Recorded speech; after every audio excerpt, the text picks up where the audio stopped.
Some of the dental school interviews, they're different style. It's an open book, closed book, and it's really hard. When the interviewer is not, do not know about you. Do you have any tips like how to immediately be likable to them, how to immediately attract their attention and create emotional responses out of them?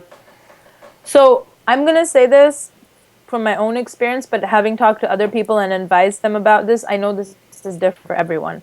So what I personally do is I walk into a room and I have the biggest smile on my face. Yeah, Like, smiling is all it hey, helps. I am so happy to see you. This is great.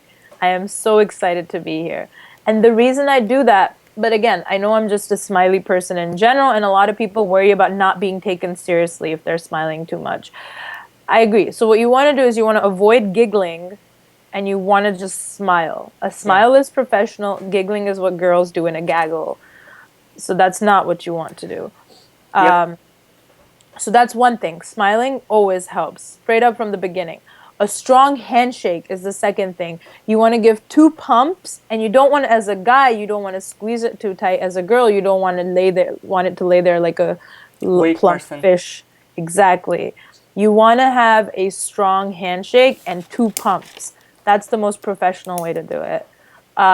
When you want to sit down, always maintain eye contact and delve a little bit into small talk, because small talk, before you get into the big talk and the big emotional responses, you have to do small talk and you have to establish common ground, because that's how people connect to each other.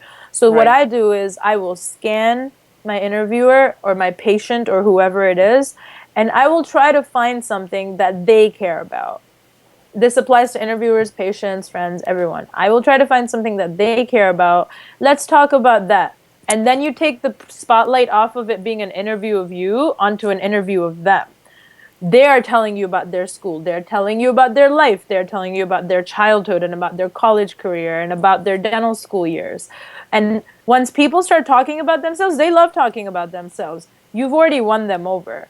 Yeah. And that's when you can relate your stories. When you hear something that you can add to, you can be like, oh, that's how you learned how to ride a bike? I actually ride bikes too. Or did you, like, I didn't know you were into football. Did you see the game last night?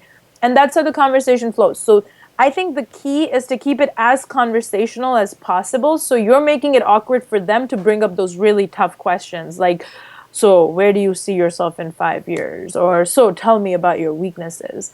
Once you get into a flow conversation, it's hard to break out of it and go back to a technical script that they're supposed to follow. Right. And by the end of the conversation, the time is over, and it's the time to go. So you're done pretty much.